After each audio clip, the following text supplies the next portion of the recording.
United States submarine base at Key West, Florida. A dispatch that quoted President Truman's press secretary, Charles Ross, as saying that President Truman has no knowledge of any secret project by this government that would give substance to the existence of such objects. Ross also said that both the Air Force and the Navy deny that such objects exist. Hi. Hi. Hey, what's up?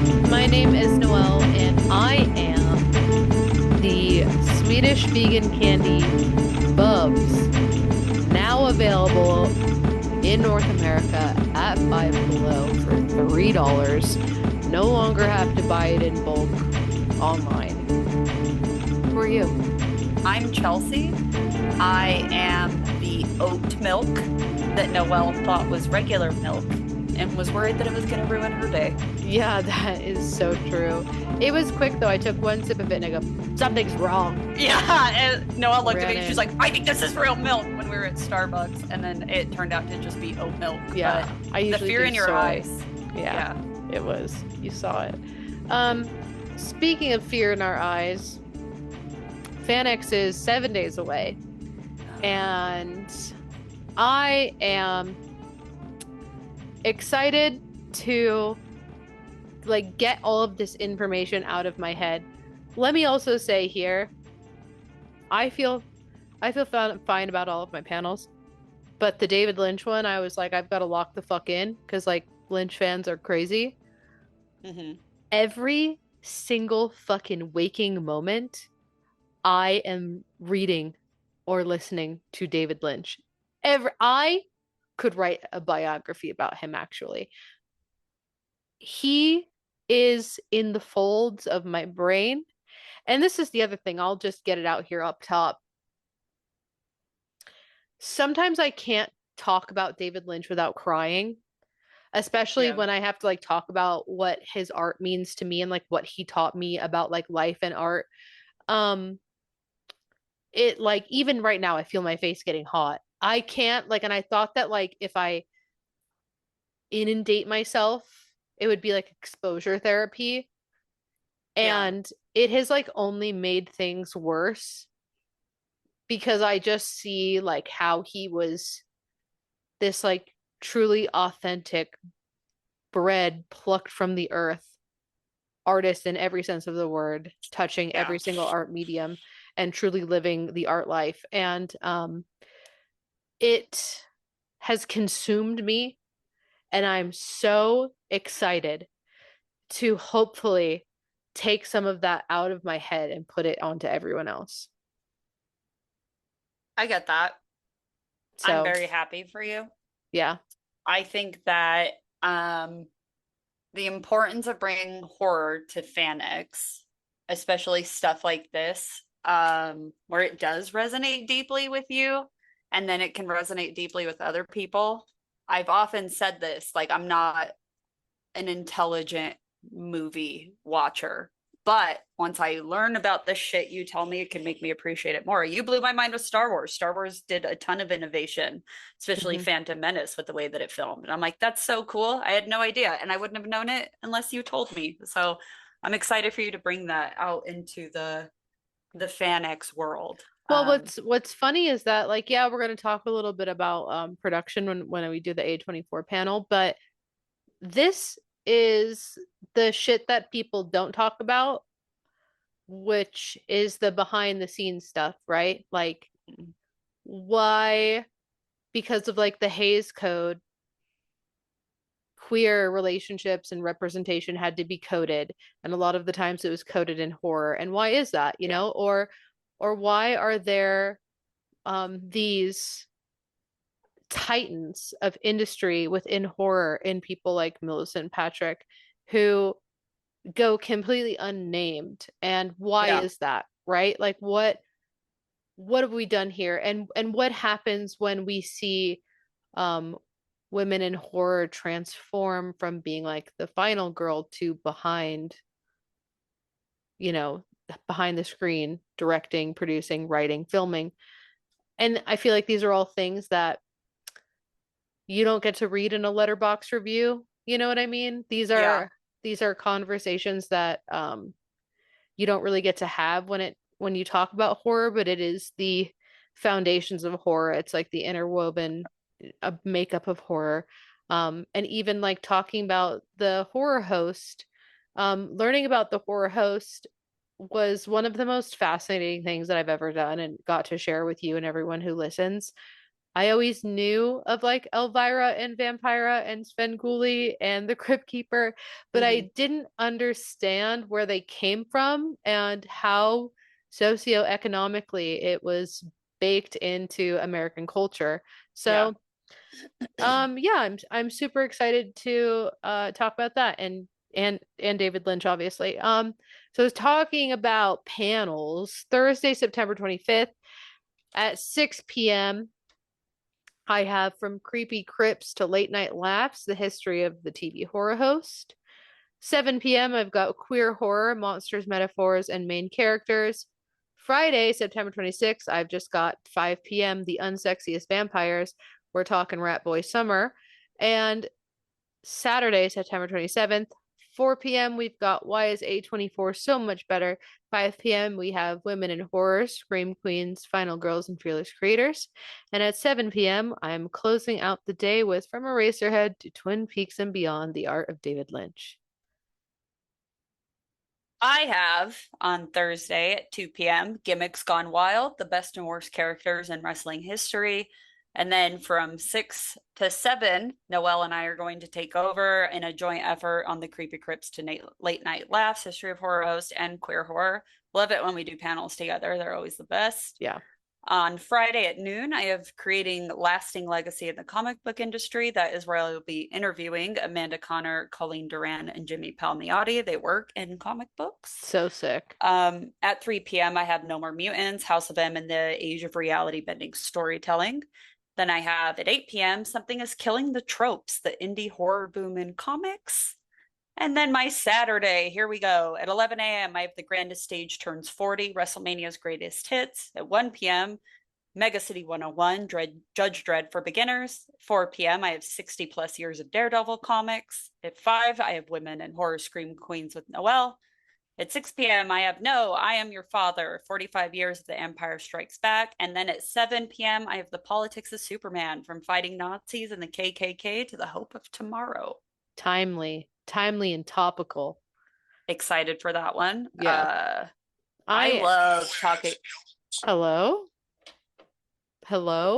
I love talking about when people think that shit goes woke, and I'm like, yeah, it's always let's talk about the origin of Superman, shall we? I love when you get to talk the history of comics and the lore of comics. I feel like something you do so well in your panels is leave people with learned knowledge.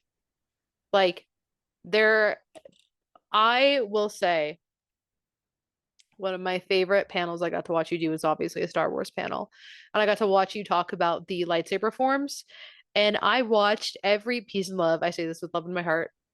I watched every fucking neckbeard who was getting ready to, well, actually, you just like fall in line, because sometimes if there's time at the end of the panel, they'll offer questions to the audience and they'll walk up on a mic, and it can sometimes be the most grueling, horrific shit, especially if you're doing a Star Wars panel. Peace and love to the culture, but I will keep a mental image of that whole entire panel room just go slack-jawed with the information you gave them. And I was like, yeah, bitch, this is what you came to see. I will say, to toot our own horns, that you and I both put a crazy amount of research into this stuff because we give a shit about the content, and I think it definitely shows on our panels that we give a shit. So if you're gonna make time for any, make time for one of ours. Highly recommend. Yeah, and use the code RETURN to get 20% off your tickets for FanX next Thursday, Friday, and Saturday. Speaking of not FanX, here we go. So a little something happened in Utah last week. I don't know if you've heard, But while scrolling through social media, I saw this specific incident get brought up, and I was like, that would be fun. I had never heard of it. Had you heard of it before? I hadn't heard of it. Never heard of it. So we're going to talk about it.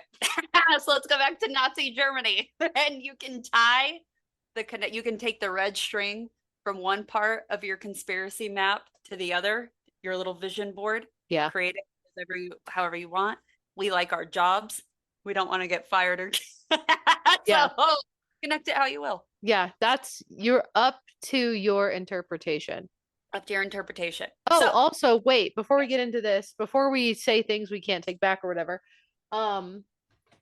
we were in Idaho last weekend yes. and did some panels, and we were fucking clocked, honestly. And I still think we were clocked because we were speed walking like evil demon bitches through this fucking floor, and this guy said, "Hey, do you guys do a podcast?" And we were like, well, wait. We have to paint the full picture. There was a woman with a stroller. It was a double walking in fucking dial-up speed in the middle of like everyone. In the middle. Shouldn't go to one side or the other, just in the middle. Transcending time and reality, where she could take up the entire fucking convention hall. And I was like, what do I do? What do I do? And then I look at Noelle and I'm like, we're doing this. And then just we Terminator. We went Barbie mode where our arms went in perfect 90-degree angles and we're just and then that's when we got recognized. Yeah, it was mid-stride. Mid-annoyed power walking around this double-wide stroller. Literally. And he was like, hey, you guys do a podcast? We're like, yeah. And he was like, oh, I just listened to you guys. And I was like, he's pulling our leg. But then he was like, I just listened to the circus episode. We were like, oh shit, he actually does listen to us. And he was like, Chelsea, awesome. You know I'll go to hell, right? We were like, yeah. Oh shit, we definitely have a face for radio. But he is Tiki Lounge Comic Books. So shout out Tiki Lounge Comic Books. Appreciate you so much. That made our whole weekend, genuinely. We were experiencing a little bit of ego death, and then that brought us right back. So appreciate you. And then another shout out to Boise's Jason. Like Jason the Voorhees? Boise Jason cosplayer. Yeah, you are also fantastic. Thank you so much for having good conversation and banter with us as we defended the Acolyte, which we'll do on the podcast soon, but appreciate you.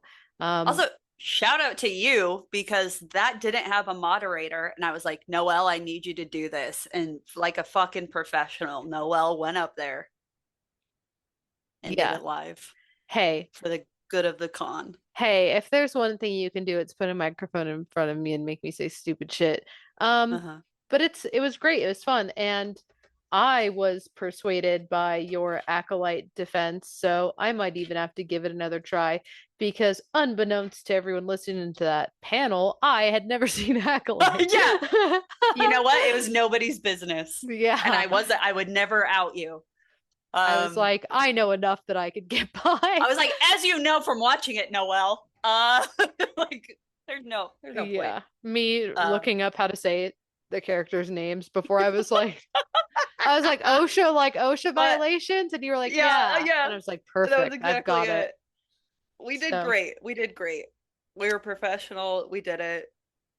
I was almost falling asleep on the ride home. I was so tired. Thank God for the Tesla.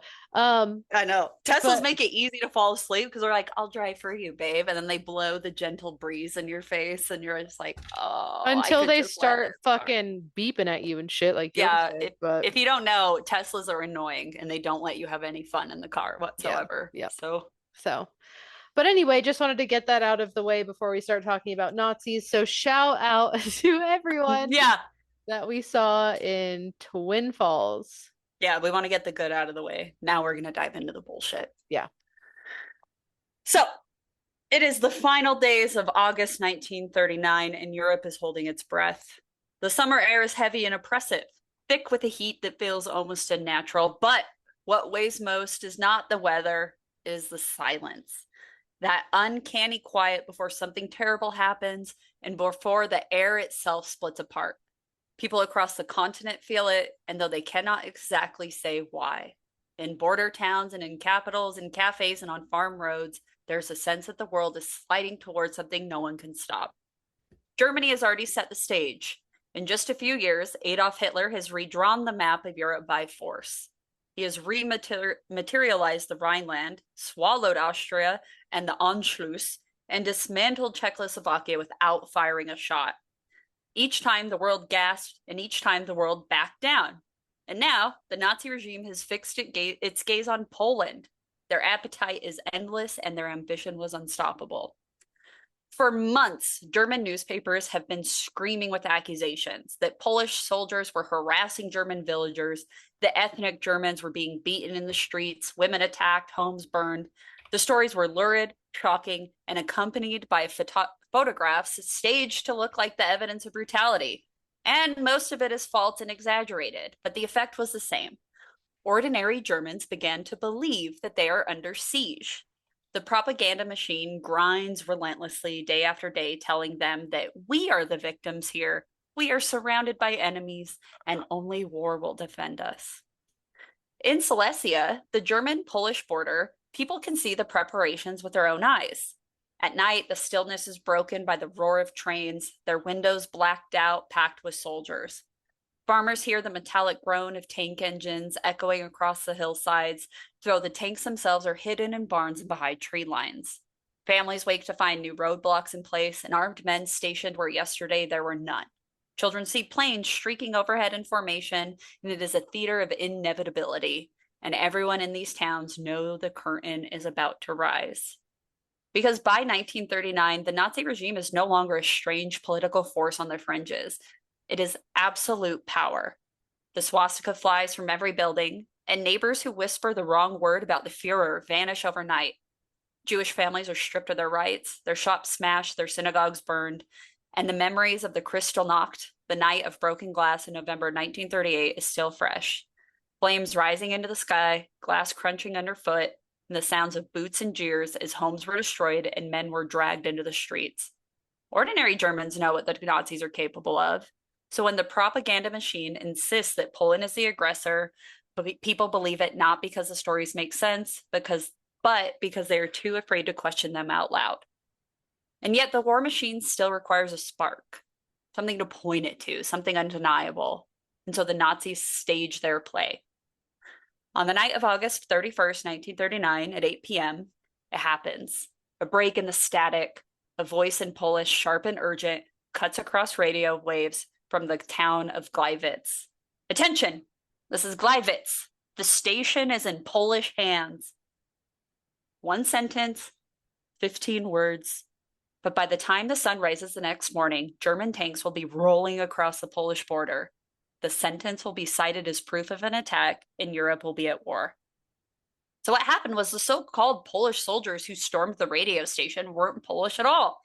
They were German SS men, hand-picked operatives in stolen uniforms, carrying out orders from Reinhard Heydrich and Heinrich Müller of the Gestapo. And this I will was say, do Yeah. you think that, so these were German Nazis picked to play Polish soldiers. Do you think it was like Mhm. Inglorious Bastards when they got on the radio and they were like, grazie? Like, do you think it was like a shitty accent that they were trying to Probably. put on? Yeah, probably. I think at this point, people were just going to believe whatever they could to not be put against the regime that is the Nazi party. If they say something happened, it could be really innocuous and in your face. It could be fabricated FBI text messages.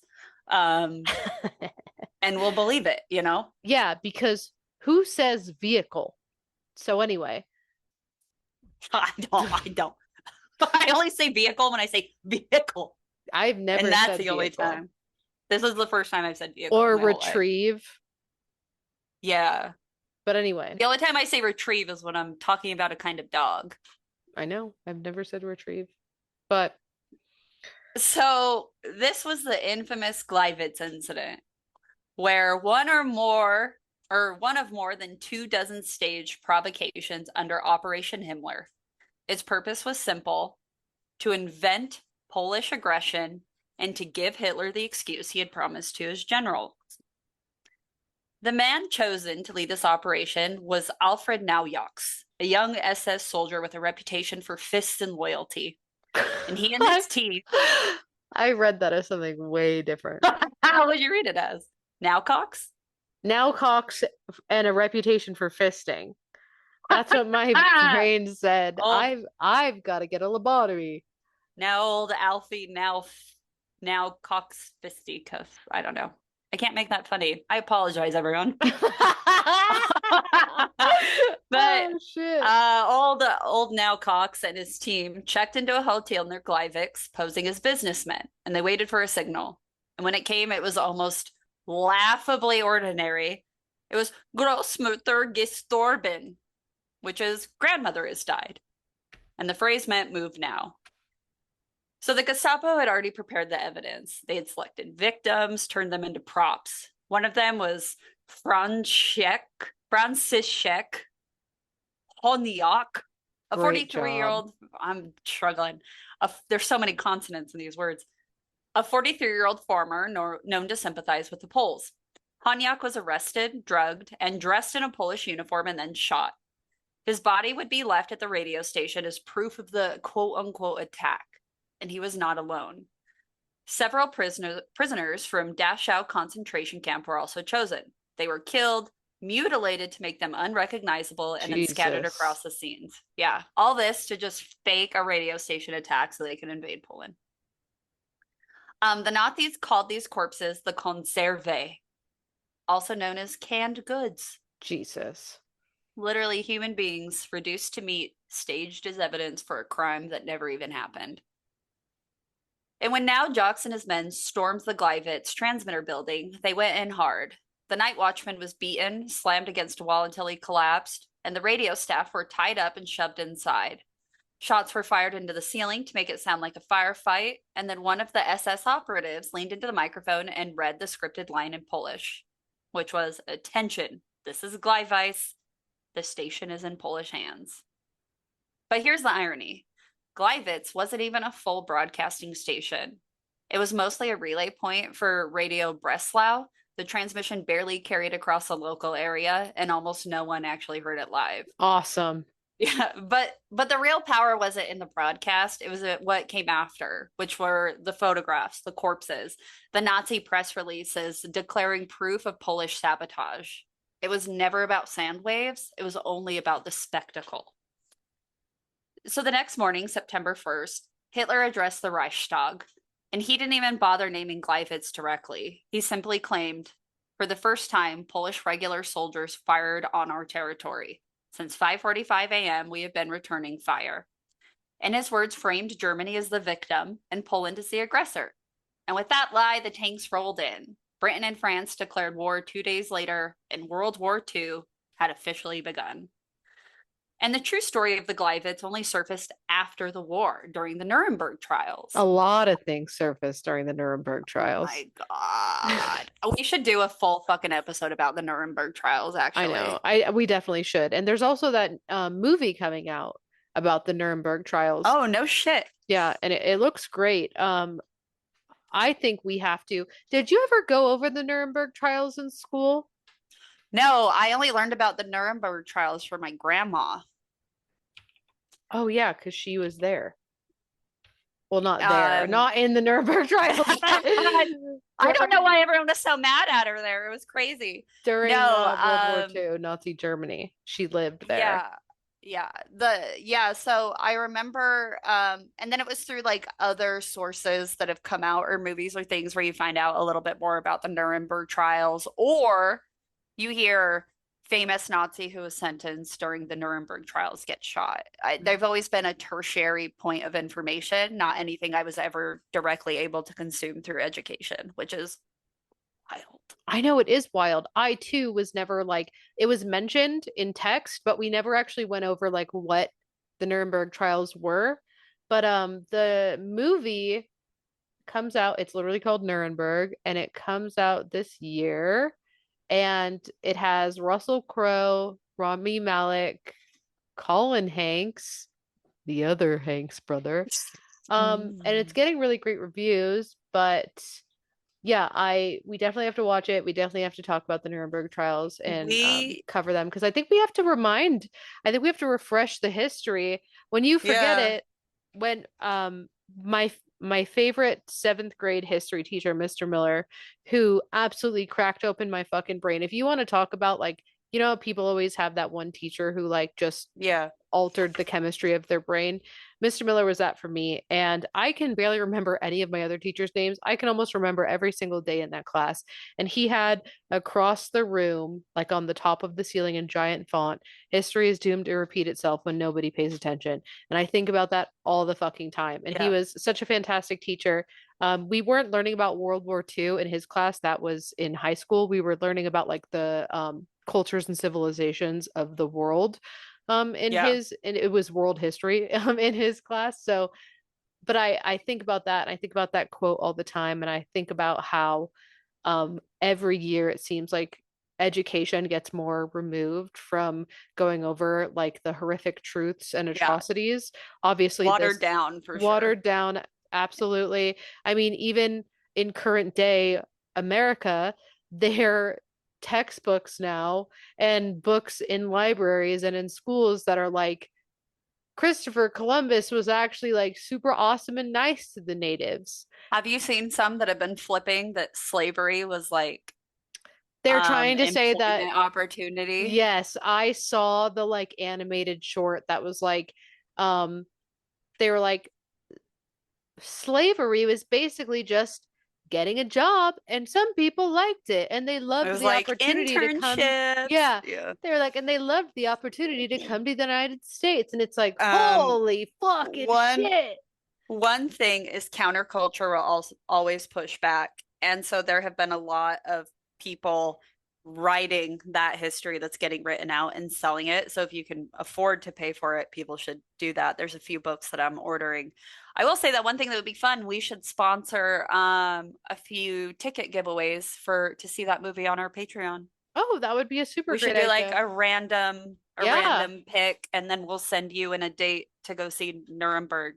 Oh my God. Yeah, I think that's great. I think that's such a good idea. I love that. I also think that we should potentially sponsor an elementary school classroom.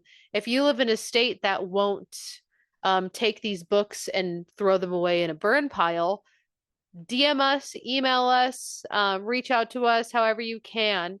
We would love to put some of these books in your classrooms that talk Hell about yeah. American Literally history.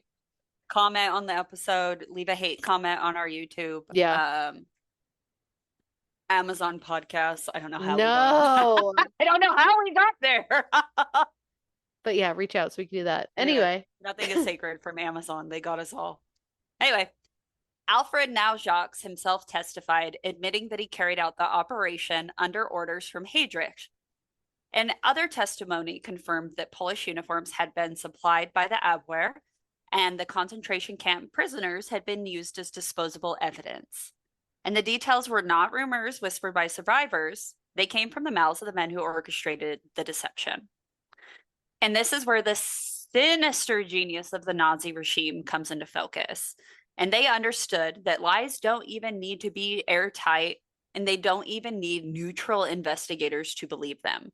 They just need the lies to exist long enough, loudly enough, to justify the violence already in motion.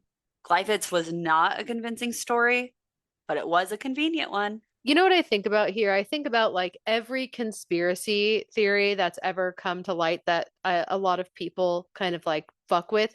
In a nonsensical one, that the moon landing was faked with the help of Stanley Kubrick, or a more Mhm. like serious one was that like 9/11 was an inside job, right? Yeah. And the biggest counterpoint to that is always, do you think that that many people could keep that big of a secret? And I think this is like the perfect example of like, yeah, it's not even that they aren't keeping the secret. It's just that like they needed to fly for long enough, just pass long enough to like Yeah. get through whatever the ultimate agenda was after that.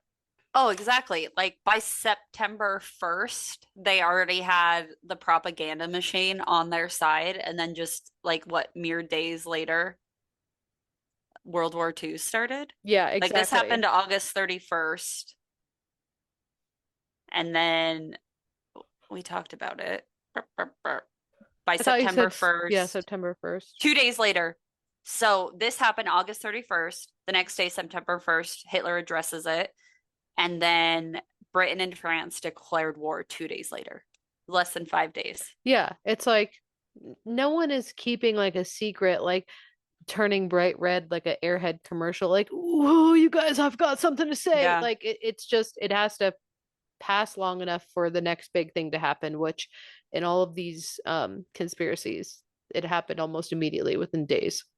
Yeah. And it's all you have to do is get by for a little bit. And then after that, as soon as it hits like the conspiracy machine, it's just silly. Like Kennedy was probably shot by his own security force, Yep. and one of the guys panic pulled the trigger, and that's Yep. what happened. Yep. They're gonna let everything else fly because the Hmm. truth is worse, right? Yeah, they're like, And in wait, there Nuremberg, was a suspicious guy in the crowd. You guys saw him too, right? And what about the guy on the yeah, knoll? And yeah, what about it's like, yeah, of course. uh-huh. So at Nuremberg, the Gleiwitz case became important because it showed the pattern. The Nazi state did not stumble into war. It instead completely manufactured it. And judges heard how Operation Himmler included not only Gleiwitz, but also staged attacks at customs posts in Hochlinden and a forestry lodge in Pichten. Prisoners were dressed as Polish soldiers, shot and left behind in each case. German units even staged explosions, burned down buildings, and planted evidence designed to look like sabotage. And all this so Hitler could stand before the world and claim, "We were attacked first." And the trials mattered because they tore off the mask. Gleiwitz was no rumor, no Polish lie, and no fog of war misunderstanding. It was exposed as a deliberate, cold blooded deception confessed by those who had carried it out. The Nuremberg testimony of Najaks and others put the record forever into how a single staged event became one of the stepping stones into global catastrophe. And ordinary Germans, hearing the news back in 1939, reacted with a mixture of fear, anger, and resignation. Many believed the propaganda, having been primed for months by the lurid newspaper stories. Others doubted, but dare not say so aloud.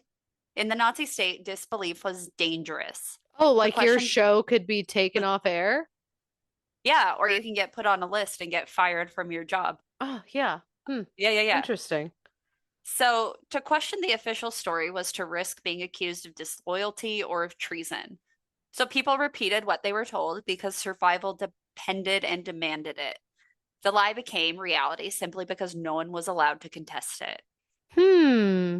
That's interesting. It sounds so familiar. I don't know. Yeah.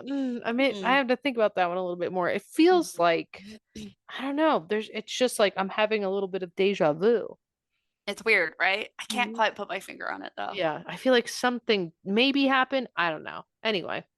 Yeah, and that's the sinister part of all this. And it's not just that the Nazis staged a false flag, but they understood how to control the story that followed. They knew fear would do the rest, fear of the enemy, fear of the state, fear of speaking out. And it wasn't just the corpses on the ground that sold the lie, it was the silence of millions who couldn't or wouldn't resist it. And the morning after the Gleiwitz broadcast, German media erupted with outrage. Front page headlines screamed of Polish aggression.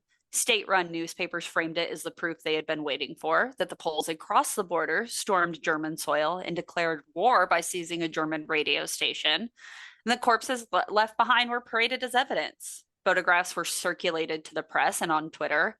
And for the German public, the story had already been written, and no alternative version would be allowed to take hold. I also think it's so sad that the Poles were targeted for this false flag because it's like, what were they doing? Like making fucking bratwurst or What have they ever done? hot dogs, Yeah, whatever the fuck just they're doing over there. being pale and soft. Yeah. It's that they were kind of like, what, us? Us? Yeah. We It's unbelievable. This is my moment to flag, if you have not read it, Mouse, the graphic novel. It has Polish stories in there. The Poles are something. I think the French are frogs or the Poles are frogs.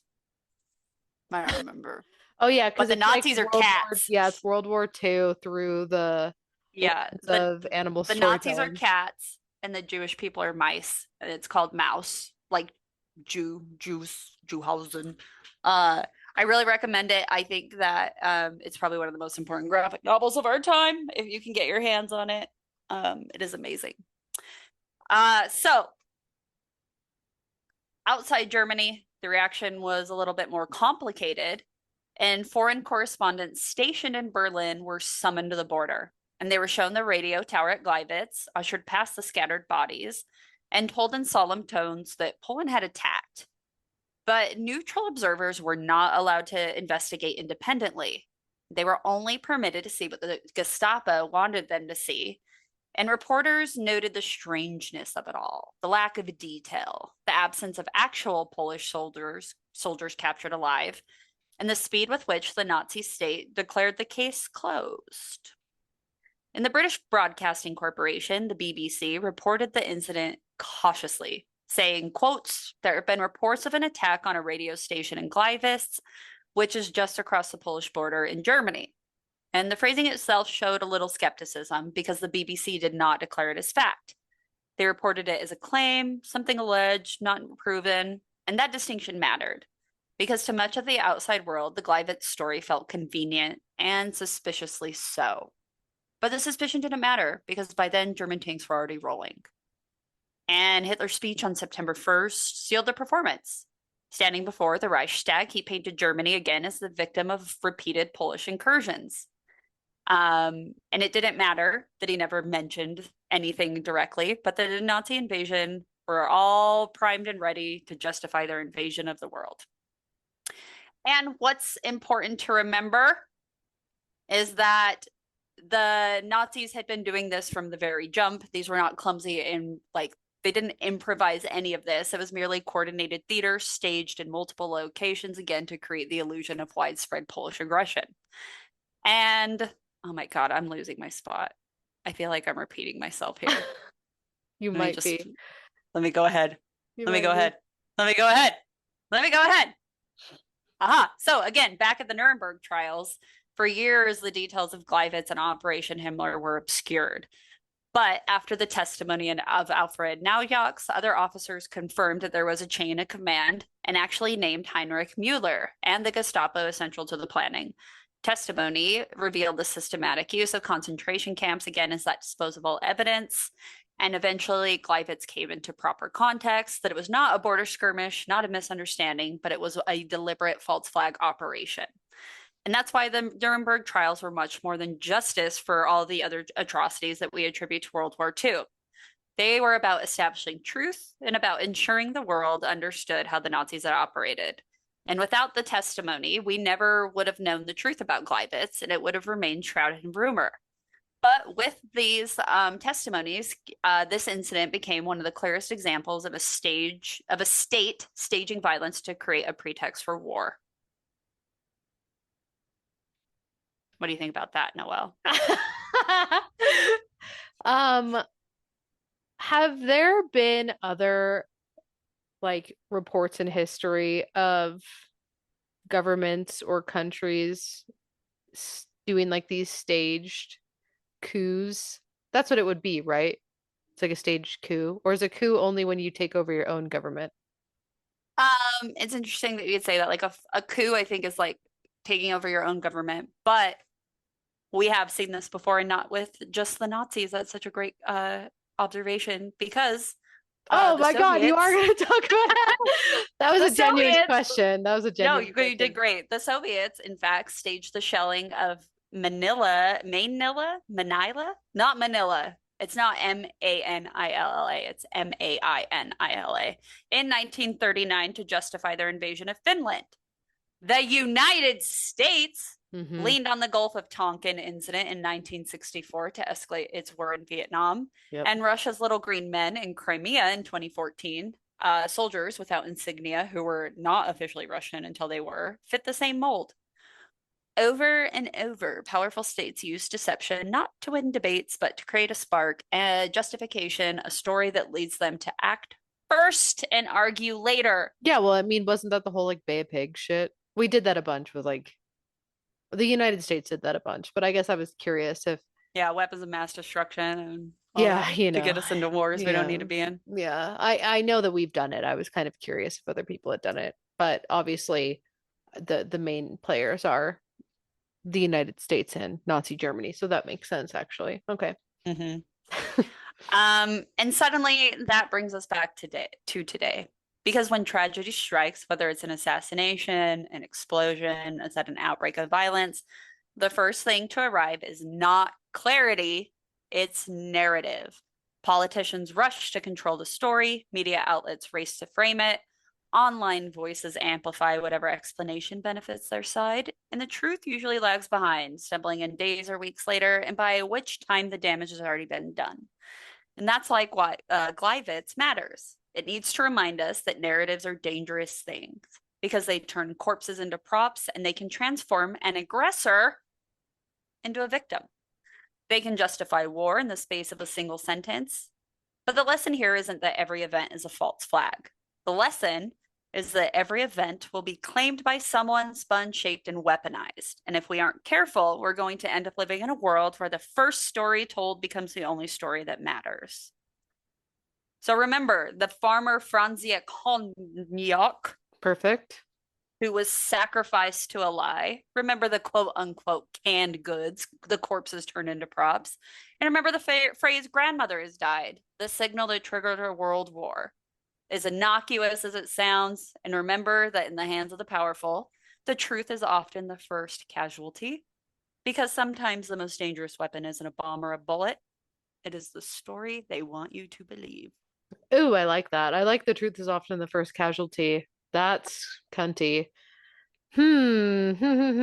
Interesting.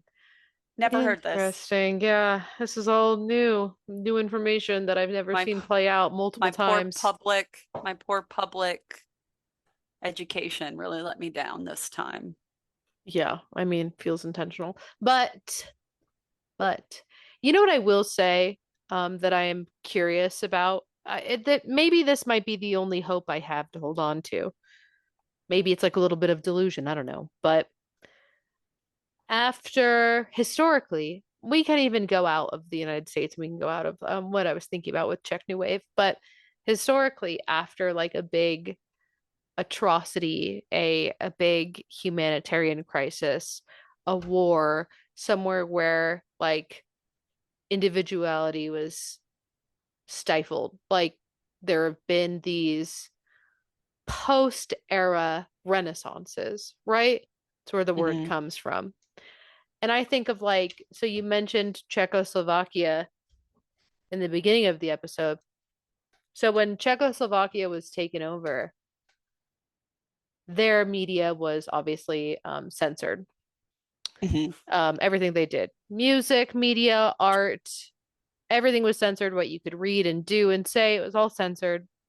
And there was rigid and violent laws to make sure you fell in line with that. And one of the things that happened after kind of like the liberation of Czechoslovakia was Czech New Wave. And Czech New Wave in film in the 1960s specifically. And it's some of the most incredible, mind-altering, just true originality. I think of like the movie Daisies, which I highly recommend anyone to watch. You can rent it on Criterion. It's just like when you're repressed for so long and when the state is sanctioning violence against you for speaking out or for having individuality or for having creativity or for having artistry that could in any way, even if subtle and metaphorically and subtextually, goes against whatever the perceived authority is, like this this beautiful renaissance that comes after is like the hope that I hang on to. Like I think of right now where we have obviously and unfortunately censorship.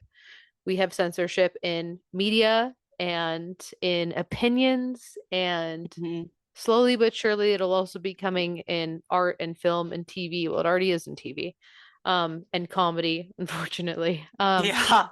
All of these things we're already feeling the wrath of censorship, and we're feeling the repercussions of it as well. It's not no longer that your YouTube video will get taken offline or you'll be banned on Twitch for a few days. It's that you're losing your job.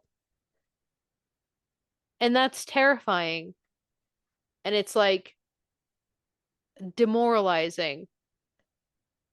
But when you like try to take the light out of people, as horrible as that is, and how violent as that is, the post of that, the answer to that, what happens after that is like this beautiful renaissance of humanity and of art and of film and of TV. And I would like to think that we don't have to fully have the boot on our throat, even though it already is. It doesn't have to continue to get more violent to have like a population come out and express themselves in these like these in the middle of era type of ways, in these like coded ways, in these like vibrant, yet you can't like put your thumb on me and say I'm doing this. You can't put your thumb on me and say that I'm like speaking out against the government or talking shit about this person. Like Mhm. these deeply metaphorical and like history changing pieces of like art and culture. I look to that. Like I look obviously revolutionary optimism is something that gets you through and gets you through it and ends authoritarian oppression. And I also think like revolutionary art and music and collaboration and even things like fucking radio and movies and fucking streaming or whatever the fuck you're doing, like the Mhm. shit that comes out of that. I don't know. It's I bet that even like the Polish people had a like post era, like a new wave era where everyone finally felt a little bit freer to like be Mhm. authentically themselves after being locked away by oppressors. Yeah. So I don't know. There's always like light at the end of the tunnel, and I also think that we're in an era where it doesn't have to come afterwards, it could come in the middle of. Yeah. So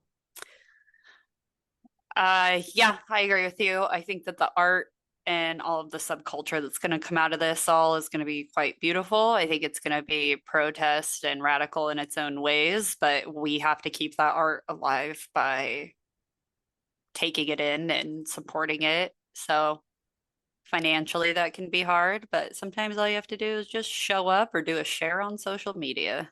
yeah, and So, I'm curious to see how people work around new restrictions, right? I'm mhm. curious to see how people, obviously, we do a bad job of it because we just shoot from the hip with what we say, but it'll be Yeah. interesting to see the coded messages that come out in culture that history will look at and dissect as like these subliminal subtext of speaking to like the authoritarianism that the United States was going through during this time and era. It'll be interesting to see what that is, you know? Because Yeah. even like modern art, TV, film, music has those like messages talking about very specific points in recent history, whether that was Yeah. like, BLM protest or the way we reacted to COVID. Like there's all these like that's already there, but Mhm. it'll be interesting to see what subliminal content is put out into the world to talk about Yeah. And the then the overarching, you know what I mean? Yeah, and then see what panels pop out in 3 generations down the line Yeah. to dissect it, you know? Yeah. No, Like it's this is true. how we did coded messaging to let people know we were safe, or like a Yes. safe space. Yes, Yeah. exactly. And like that's what's going to be very curious to see because, despite us talking about um a situation, a false flag situation that happened in the 1930s and 40s in Poland and Germany, there were always people in that time signaling in coded ways like Yeah. we're a safe place. You can come here. I will help you. I am an ally. So it'll Even the be wild. BBC Yes. not fully confirming it, but Yeah. such a gentle and like laid back way to be like, this is probably bullshit Yes. This is without, probably so propaganda. Yeah. I know it's easy to say like, oh, go get a gun and fight back, but if it's not for you, there's other ways you can exist in this world, and Yeah. there will be ways. Yeah. I think the biggest way is just to let people know that you are Not a Nazi bastard. yeah, you're not a Nazi bastard. You're a safe place for them. You're an ally, you're a friend, and you are chosen family. I think that's the best way. Yeah. You And can that tell a lot about a person by the people they choose to grieve. hmm 1,000%. So, So anyway, history really makes you think about what's mhm. happening currently. But speaking of things that are happening currently, you can obviously see us at FanX in Salt Lake next week, Thursday, Friday, and Saturday, the 20 what, I 26th? don't fuck, man, I can't even think anymore. Wow. I think it's the 24th, 25th, 26th. Let Yeah, me pull the something calendar. like that. Something, Just hold on. Hold something on, like everyone. yeah, it's the 24th, 20, 20, no, it's 25th, no, 26th, 27th. 25th, 26th, 27th. Jesus. Yeah. So anyway, you can Oh check my us God. out there. You can also check us out by clicking the link tree in our bios. We are at Go to Hell Podcast. I'm at Noel Fain. That is at Sith Lord. And in those link trees in our bios, you can click in there and jump on over to our Patreon where $1 gets you in. Super NDA on this one.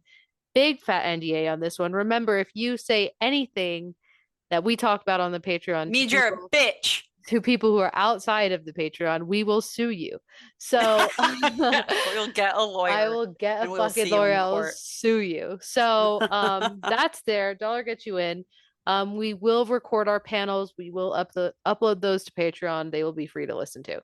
So that's that. You can also find in that link tree a link to our merch. 100% of the proceeds are donated. Um, some of the merch in there, some of my favorite designs are created by Kelly Holloran or at Wildwood Owl on Etsy. Jesus. She makes cool shit for us. She makes cool shit in general. Check it out. We also have a link to our YouTube where we prefer death threats and bullying if you got it. And you can also listen to us there. No, we don't do visual content. Come on, you guys. Why would you ask that? We also have a link to our Discord server that we are so bad at being on. We've got to be better about it, but other people are in there. I promise I'll be better after the con season. I promise. I'll get in there. I'll hang out. And we have resources for AFSC Palestine, which is free ways you can help um, the people in Gaza and also financial ways that you can help. And I don't know why you'd need it, but there's also links to listen to us, which is anywhere podcasts are heard. Hell yeah. Okay, cool. Well, glad we got, glad we talked about some historical stuff there that has absolutely no relevance to the current day. But Yeah. I'm gonna go ahead and give a hail to all of the everyday citizens throughout history that have always shown up and shown out, even when they had, literal guns in their fucking face. Shout out to all those people. That's a good one. I like that one. Hail to the punk rock movement. I can't wait to see you thrive again, babe. Yeah. Yeah, that's so true. Okay, well, Let's get the fuck out of here. All right, bye. Bye.